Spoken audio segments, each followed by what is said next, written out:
Ladies and gentlemen, today we have a very exciting video to get into because we have the news, the rumors, the leaks, the updates, you know, the usual. Some of these are just kind of out there in a weird way that makes them so believable. I'm talking about new games, some of them confirmed, other weird stuff going on. So let's go ahead and get right into this video. So you know, when I'm making these videos, I try to do my due diligence and do my research, so I'm making sure I'm not just saying whatever. I try to get you real sources, stuff that's credible. And you may ask, well, where are these sources coming from? Look, I didn't want to say anything, but I met with a person named Mr. Nintendo. Yeah, have you heard about them?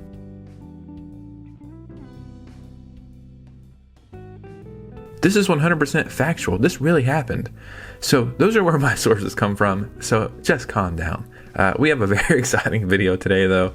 Really interesting stuff. 2026 is starting off in a very cool way, in my opinion. So before we get started, if you could hit a like and subscribe, that would really mean the world to me. Follow me on Instagram and Twitter so we can keep these communities growing. And let's go and get right into this one. So let's start with a couple different things that are all kind of tied together. First, I just want to recap that Lego and Pokemon have their first official collab, which sounds crazy, happening in 2026. You would think companies that have been around this long would have worked together, but for one reason or another, it just didn't happen. Now there are Lego style Pokemon things out there like Mega Bloks, and they have like God, what is it called? A Pokédex one? Looks so damn cool. But now we have official ones coming from Pokemon. And these things are freaking expensive. They announced 3 of them: Pikachu, Eevee, and a Venusaur Charizard Blastoise set. And then I think there's another one you get if you're like a member or something. So Lego Pikachu, $200. Lego Eevee, $60. Yeah, kind of a big difference right there. And the Lego Venusaur Charizard Blastoise set, $650. And in the actual trailer they put out at the end, I think it said for adults too or something like that. So it's funny, they know their actual audience. But you know, with anything that's popular, scalpers are getting a hold of these already, or some way, somehow, like, know they're gonna get them. I don't really know how it works. But on eBay, these things are being listed for an insane price. Like, just the Charizard, Blastoise, and Venusaur set is listed over there for $1,000 already. And these are sold listings, right? These aren't things that are just like posted. All the things I'm showing you have been sold. Now we have some other small Pokemon news that I want to mention as well. And this news is coming from that new Nintendo Switch 2 and Switch firmware update, which is 21.2.0. So not the biggest update. And if you had to ask, well, what did they fix? Well, you guessed it, Buster. General system stability improvements to enhance the user's experience. When the world finally ends and there's just dust from nuclear fallout, there's probably like a computer or an artifact there that will mention general system stability improvements to enhance the user experience. But I really like when these things happen, because whenever there are certain games that have issues on the Switch 2, normally like 10 of them will get fixed, and that's exactly what happened this time. Pokemon Brilliant Diamond and Shining Pearl is finally fixed on the Switch 2. Like, it was working and then a firmware update broke it. Now it's working again. I haven't been able to find the actual list of all the games fixed this time, so that will probably pop up in the next couple of days. But yeah, you know, pretty cool stuff. But guess what? We have more small Pokemon news, which is kind of crazy. It's like, I see what you guys are doing. I see the vision. You've won a couple times against Pokemon. Now you're just dancing with the devil, buddy. And what I'm talking about is Palworld. I tried this game when it first came out because obviously I love Pokemon. It was a Pokemon clone. Played it, it felt nothing like Pokemon. It was a pretty cool game. Nothing that I'll go back and play again, but I'm happy for their community and the people who are enjoying it. Obviously, Palworld and Pokemon kind of going neck and neck at each other in court cases and over copyright and this, that, and the third. But it's like, okay, the hype has died down just a little bit. And then Palworld comes out and says, you know what? We're stoking the flame up again, because guess what? Palworld is getting an official trading card game. And this is just so damn funny. It's like, okay, I can look past the blatant copy of designs. I can look past some other stuff.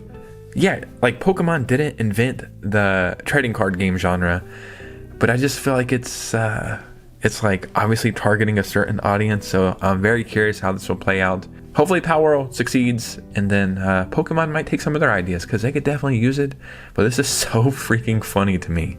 Now before we get into a huge update and a massive Switch 2 game leak, we have a smaller update for a Switch 2 game that is now confirmed. And I wish I had like a timeline of when I made my videos and what I mentioned in those videos, because not even 2 weeks ago, I covered something that I thought I found, or actually one of my subscribers messaged me on Instagram and said, look, I found a listing for this game coming out in April for the Switch 2. I talked about it in a video. Nobody else since then has mentioned it until now. And it turns out it was true. And what I'm talking about is High on Life 2 for the Nintendo Switch 2. We got High on Life for the Switch, which is, I mean, it's like, why even put it on the Switch? As well as the Switch 2. The game is okay. I played it for like 5 or 6 hours on Game Pass. I thought it was interesting. I thought the gun that talks all the time is pretty annoying. But I think there is something there, and I was hoping they would continue to build upon it, or maybe make a sequel, and obviously that did happen. So now we know it is official that High on Life 2 is coming to the Nintendo Switch 2. And what is the release date? Bro, you gotta be kidding me here. The release date is 4/20. I guess it's on brand if nothing else.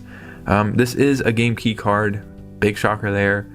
But this is cool. Like, I'm probably not going to pick up this game, or maybe I will if it's ever super cheap. But I like when we get these really weird and out there ports on the Switch 2, because it just adds to the insane library that we already have. And it kind of shows you like 2, 3, 4, 5 years in, we're going to have truly like 1,000 of the coolest and just weirdest games ever on this handheld console that's also a home console. And I just think it's truly going to be one of the greatest console generations in history. But I guess that really all depends if you have a Switch 2. Me, obviously, I have one. A lot of you guys do as well. But if you haven't got one yet and you're thinking about getting one in 2026, well, will you even be able to afford it? Is Nintendo going to raise the price? The world seems to be burning down damn near every day. Is this the time to get one, or should you wait? We have this whole RAM issue happening. What's going on there? Well, luckily for us, Nintendo gave us an update, and it's kind of reassuring. In an interview with Kyoto Shimbun, Nintendo President Shintaro Furukawa admitted the current RAM market is volatile, but that it has no immediate impact on earnings, so the Switch 2 will stay the same price for now. So this is good, but I still have this like overbearing feeling that the Switch 2 is 100% getting a price increase in 2026. I could see them even doing it like in the next couple of months, maybe after earnings, which I think are in February. I know that's when all the sales number update, and right now the stock is dropped down a little bit because they didn't have the strongest holidays, which I get it. You know, there's not a lot of games to make you want to buy a Switch 2 just yet. I really think the first year is going to be a little experimental with the games that they put out, because I know early adopters will pretty much buy anything, and then we get, you know, the rest of the people over eventually. But game sales numbers come out in February. I could see maybe a little bit after that them raising the price. I also have another feeling that when this inevitably does happen, it's not going to be a huge price hike like we see with Xbox and PlayStation when stuff's going up $50 to $100. I could see the first price increase being like $29 or $39, something like that. Max $49, but I could see the Switch 2 going up to like $479. And then the bundles going up to like $529 or something. So time will tell on this. This is a little reassuring, but it's still probably getting that price increase. Now the statement I'm about to make is factual, but it feels weird saying that Metroid Prime 4 has been released. It's been out for a while now, because it seems like that was never going to happen.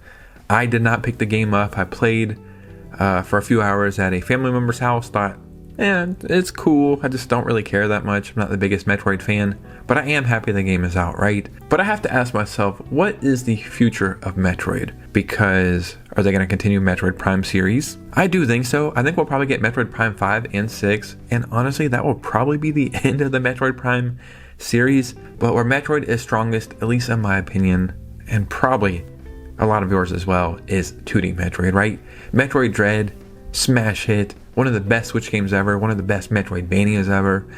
So I hope to see more of that. And guess what? We have a leak coming from a very credible source that is happening very soon. So I've read the same leak from a couple different credible sources. Some of them were saying 2026, which is this year. I don't know if that is the case, but I'm going to say 2027 based off of this information. This is coming from Reese Kiwi Talks, which is a gaming journalist who works very closely with Retro Studios, who said a bunch of stuff about Metroid Prime 4 before it launched, and all of that stuff came true. So the leak says the next Metroid 2D will be the end of an era and will divide the community. And this is according to several sources. And a lot of people are saying this is going to happen in 2026. But Reese says, don't think so. I think that's a 2027 release. The next 2D Metroid is very, very important because it's an end of an era due to something substantial happening with a game, and fans will be divided on whether it's a good or a bad thing. So I kind of think it makes sense. And normally I'm opposed to this. I think when a game does really good, it doesn't need a sequel. Like the next 3D Mario, I don't think it needs to be Super Mario Odyssey 2. I didn't think Breath of the Wild needed Tears of the Kingdom. I like when a game does good, they take some stuff from that and make a new game. But I kind of feel different about 2D Metroid. I really think we could benefit with a sequel to Metroid Dread exclusive to the Switch 2. And I think if it's anything like Metroid Dread, they're going to have a smash hit. And maybe, maybe Metroid just becomes a 2D series as the future goes. Or maybe they try something else, 3D, that's not Metroid Prime. Because I think that actually would have benefited Metroid Prime 4 if they didn't already call it Prime 4. If they would have called it something else and didn't have the Prime name attached to it, I think it probably would have been received a little bit better. But yeah, currently there's rumors that a new 2D Metroid is coming out this year. But me personally, I'm thinking it's probably going to be 2027. But ladies and gentlemen, what do you think about this? Because your opinion matters most. So in the comments below, I would love to hear from you guys. Start a conversation down there. And if you made it all the way to this part of the video, if you could do me a favor, hit that like and subscribe. We are creeping up on 26,000 subscribers. Follow me on Instagram and Twitter because we are growing on both platforms over there. And that is so freaking cool. And if you want some stickers, these really cool stickers right here of Link fighting Mario and my cool robot logos, message me on Instagram and I will send you some for free while supplies last. And you guys know me, I'll see you very soon with a new video. Peace out.